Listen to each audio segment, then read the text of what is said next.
안녕하세요. 전기기능사 필기시험, 특히 혼자 공부하고 계신 여러분들을 위해서 저희가 특별히 준비한 시간입니다. 양이 워낙 방대하다 보니까 혼자 하시다 보면 길을 잃기가 쉬운데요. 그래서 오늘은 여러분이 보내주신 자료, 바로 그 전기기능사 AI 학습 노트, 네이버 블로그 포스팅 하나에 딱 집중해서 핵심을 좀 파헤쳐 보려고 합니다.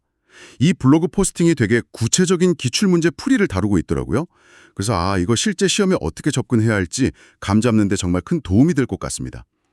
오늘 저희의 목표는요, 이 포스팅에서 다루는 핵심 문제를 통해서 직렬 저항 회로에서 한 부분의 전압만 알 때 전체 전압을 어떻게 계산하는지 그 원리를 확실하게 이해하는 겁니다. 독학하시는 분들께 정말 실질적인 도움이 되도록 바로 문제부터 살펴보면서 시작해 볼까요? 자, 블록에 나온 문제 상황을 한번 보시죠. 5옴, 그리고 15옴, 15옴 이렇게 저항 3개가 직렬로 쭈루룩 연결되어 있습니다. 여기 이제 전압을 가했더니 중간에 있는 그 15옴 저항 있잖아요. 거기 양단에 걸린 전압이 정확히 30V였다고 해요. 여기서 질문은 이거죠. 이때 회로 전체에 공급된 총 전압은 과연 몇 볼트인가? 선택지는 1번 30V, 2번 60V, 3번 90V, 4번 120V 이렇게 주어졌네요. 딱 보면 전형적인 직렬 회로 문제 같긴 한데 부분 전압만 주어졌을 때 전체 전압을 구하는 게 핵심이군요. 블로그 풀이를 바로 따라가기 전에요. 이런 문제에 접근하는 기본적인 원리 같은 게 있을까요? 왜 저기 15옴의 전압만 알아도 전체를 알 수 있는 거죠? 네. 아주 중요한 질문이십니다. 그게 바로 직렬 회로의 핵심 특징하고 딱 연결이 되거든요. 직렬 회로에서는 모든 저항을 통과하는 전류 I의 크기가 어디로나 동일합니다. 이건 뭐랄까 조둔기를 따라 차들이 쭉 일렬로 가는 거랑 비슷해요. 어느 지점을 통과하던 시간당 지나가는 차의 수는 같잖아요. 하지만 전압 부위는 좀 다릅니다. 전압은 각 저항의 크기에 비례해서 나누어 걸리게 돼요. 그러니까 저항이 클수록 더 많은 전압이 걸리는 거죠. 이걸 저희가 전압 분대 법칙이라고 부릅니다. 그리고 각 저항에 걸린 전압들을 모두 합하면 그게 바로 전체 전압이 되는 거고요. 바로 이 원리 때문에 한 부분의 전압과 그 저항값을 알면 전체를 추론할 수 있게 되는 겁니다. 아하, 전류는 같고 전압은 나뉜다. 이게 직렬 회로의 기본이군요. 네, 알겠습니다. 그럼 이제 블로그에서 제시한 풀이 단계를 한번 따라가 보죠. 첫 번째 단계로 회로의 전체 저항, 다른 말로 합성 저항을 구하라고 되어 있네요. 근데 왜 전체 저항부터 구하는 건가요? 네, 그게 전체 저항은 그 회로가 전압에 대해 전체적으로 얼마나 저항하는지를 나타내는 값이거든요. 그리고 아까 직렬 회로에서는 전압이 각 저항의 크기에 비례해서 분배된다고 말씀드렸죠. 네네, 비례한다고요? 그 비율을 알려면 각 저항값이 전체에서 얼마만큼의 비중을 차지하는지를 알아야 합니다. 그래서 전체 저항 R 토탈을 먼저 구하는 것이 논리적인 출발점이 되는 거예요. 뭐랄까, 각 저항이 전체 파이에서 차지하는 조각 크기를 알아야 전압이라는 피자를 어떻게 나눠 가질지 알 수 있는 거죠. 아, 그렇군요. 전체적인 그림을 먼저 파악해야 한다. 이런 말씀이시네요. 근데 직렬 회로에서 전체 저항 구하는 건 계산이 아주 간단하죠. 그냥 각 저항값을 더하면 되는 걸로 알고 있는데요. 맞습니다. 직렬 연결에서는 아주 간단해요. 그냥 각 저항값을 더해주시기만 하면 됩니다. 복잡한 공식 같은 거 전혀 필요 없죠. R 토탈은 R1 플러스 R2 플러스 R3 이거죠? 그럼 문제에 주어진 값들을 한번 대입해보면 R 토탈 이꼴 5옴 더하기 10옴 더하기 10옴이니까 총 30옴이네요. 블로그 설명대로 계산하니까 정말 간단하게 전체 저항이 나왔습니다. 네, 여기까지는 아주 명확하네요. 네, 좋습니다. 전체 저항 30옴을 구했습니다. 이제 이 값이 왜 중요한지 다음 단계에서 바로 드러납니다. 네, 다음 단계가 바로 이 문제의 핵심, 전압 분배 개념을 적용하는 부분이군요. 블로그 설명을 보니까 문제에서 주어진 결정적인 단서는 15옴 저항 양단에 걸리는 전압 V15옴이 30V라는 이 정보고요. 그리고 직렬 회로에서 특정 저항 R에 걸리는 전압은 전체 전압 V 토탈 중에서 그 저항이 전체 저항 R 토탈에서 차지하는 비율만큼 걸린다. 이렇게 설명하고 있어요. 이걸 수식으로 표현하면 VR은 V 토탈 곱하기 R분의 R 토탈이 된다는 거죠. 이 공식이 진짜 모든 걸 푸는 열쇠 같은데요. 정확합니다.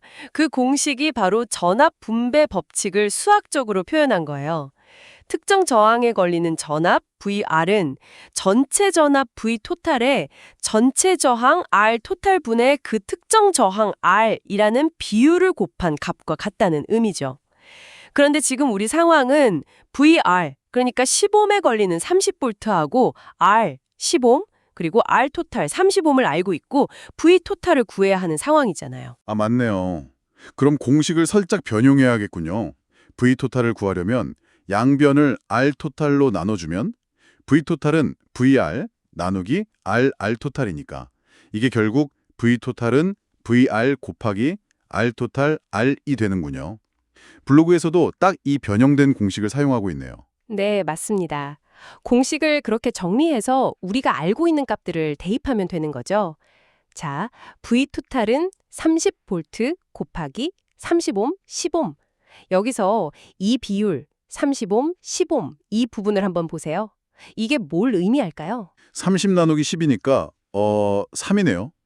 이 비율이 3이라는 건 전체 저항 35옴이 우리가 전압을 알고 있는 그 저항 10옴보다 3배 크다 이런 뜻이군요. 바로 그겁니다. 그리고 아까 직렬 회로에서는 전압이 저항 크기의 정비례해서 분배된다고 했죠. 따라서 전체 저항이 특정 부분 저항보다 3배 크다면 전체 전압 역시 그 부분에 걸리는 전압보다 정확히 3배 커야 한다는 논리가 성립하는 겁니다. 전압과 저항이 같은 비율로 움직이는 거죠. 와, 그렇게 생각하니까 공식이 그냥 숫자 노름이 아니라 뭔가 물리적인 의미를 담고 있다는 게 확 느껴지네요. 10옴에 30V가 걸렸다면 그보다 3배 큰 전체 저항 30옴에는 당연히 3배 큰 전압이 걸려야 한다. 그럼 계산은 뭐 엄청 간단해지네요. V토탈은 30V 곱하기 3이니까 90V. 네, 정확하게 90V가 나옵니다. 이것이 바로 회로 전체에 공급된 총 전압인 거죠. 문제의 선택지를 다시 확인해 보면 30V, 60V, 90V, 120V 중에서 3번 90V가 정답이네요. 블록에서 제시한 답하고도 정확히 일치합니다. 와, 원리를 이해하고 나니까 문제가 훨씬 명확하게 보이네요. 그렇죠. 전기 이론이라는 게 처음에는 그냥 공식 외우는 것처럼 느껴질 수 있는데 그 안에 숨어있는 원리를 딱 파악하면 훨씬 흥미로워지거든요. 지금 저희가 사용한 이 전압 분배 법칙은 사실 더 근본적인 원리, 바로 옴의 법칙, V는 IR에서 유도될 수 있는 겁니다. 직렬 회로에서는 전류 I가 일정하다는 점을 이용하면요. 각 저항에 걸리는 전압 VR은 I 곱하기 R이고 전체 전압 V 토탈은 I 곱하기 R 토탈이 되거든요. 이 두 식을 이용하면 VR 나누기 V 토탈은 R 나누기 R 토탈이라는 관계가 나와요.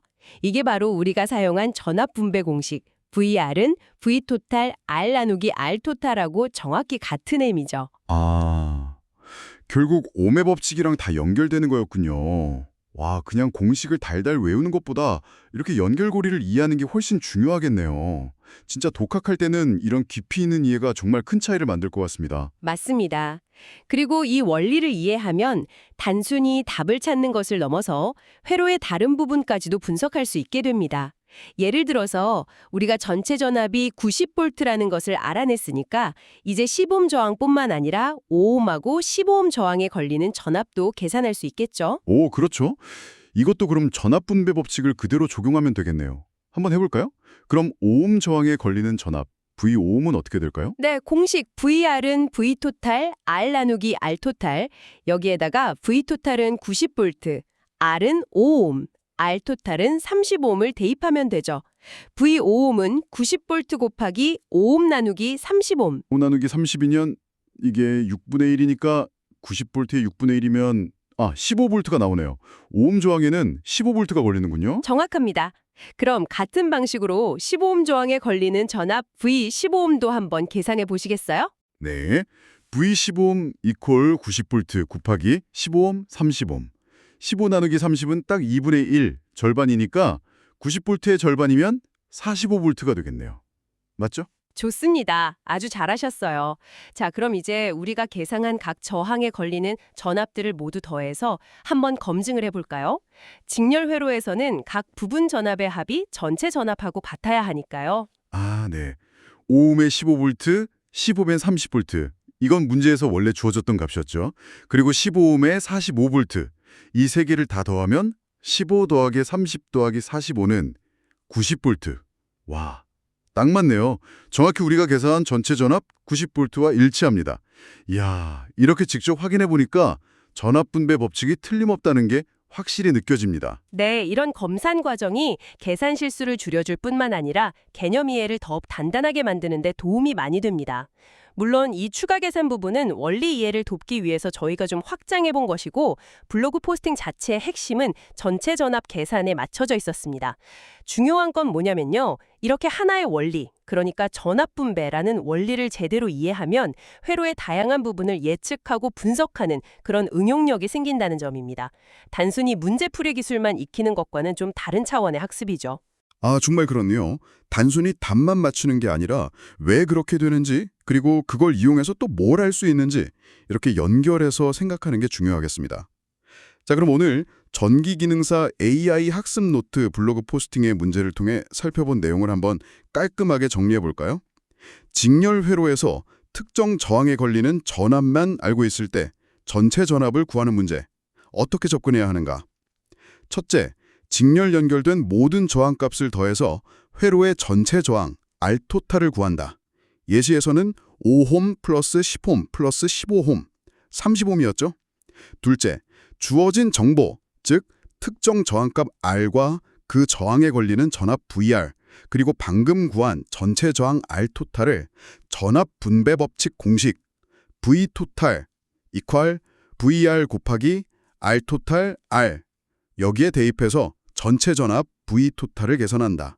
예시에서는 30V, 35옴, 15옴 해서 90V가 나왔습니다. 네, 그 두 단계가 핵심적인 계산 과정입니다. 하지만 더 중요한 건 그 바탕에 깔린 원리를 기억하는 거라고 생각해요. 직렬 회로에서는 전압이 저항 크기에 비례해서 분배된다는 바로 그 사실 말이죠. 이 원리 때문에 부분적인 정보만으로도 전체를 파악할 수 있는 겁니다. 회로의 한 부분, VR, R과 전체 R토탈의 관계를 이용해서 다른 전체 정보, V토탈을 알아내는 거죠. 반대로 전체 전압과 전체 저항, 개별 저항값을 알면 각 부분에 걸리는 전압도 당연히 예측할 수 있고요.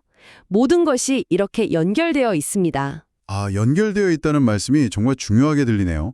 전압에 대해서는 이제 확실히 이해하는 것 같습니다. 그럼 여기서 한 걸음만 더 나가볼까요? 오늘 우리는 전압 V하고 저항 R에 좀 집중했는데 전기회로의 또 다른 아주 중요한 요소인 전류, I는 어떨까요? 이 회로에서 전류는 어떻게 될까요? 아주 좋은 질문이십니다. 바로 그 부분을 여러분께 마지막으로 한번 생각해 볼 거리로 남겨드리고 싶었어요. 네, 여러분께 드리는 오늘의 마지막 질문입니다. 우리가 방금 분석한 이 회로, 즉 전체 전압이 90V이고 전체 저항이 35인 이 직렬 회로에 흐르는 전류 I는 과연 몇 암페어일까요? 힌트는 오늘 여러 번 언급된 직렬 회로의 특징과 전기 이론의 가장 기본이 되는 옴의 법칙, V는 IR에 있습니다. 자, 직렬 회로에서는 전류가 모든 지점에서 동일하다고 말씀드렸죠. 그리고 우리는 이제 전체 전압 V토탈과 전체 저항 R토탈을 모두 알고 있습니다. 옴의 법칙을 어떻게 적용하면 전체 전류를 계산할 수 있을지, 그리고 그 전류 값이 회로의 각 부분, 즉 5옴, 15옴, 15옴 저항에도 정말 동일하게 적용되는지 한번 직접 계산해 보시면 좋겠습니다. 네, 이 질문에 스스로 답해보는 과정이 오늘 배운 내용을 복습하고 옴의 법칙까지 다시 한번 확실하게 다지는 아주 좋은 기회가 될 겁니다. 꼭 한번 답을 찾아보시길 바랍니다. 오늘 저희가 깊이 탐구해본 내용은 여러분이 보내주신 전기기능사 AI 학습 노트 네이버 블로그 포스팅의 기출문제풀이를 바탕으로 했습니다. 이처럼 구체적인 문제풀이 하나를 깊게 파고드는 것이 때로는 여러 개념을 그냥 훑는 것보다 훨씬 더 효과적일 수 있거든요. 독학으로 전기기능사 시험을 준비하시는 여러분의 꾸준한 노력을 저희가 항상 응원하겠습니다. 다음에 또 유익한 내용으로 찾아뵙겠습니다.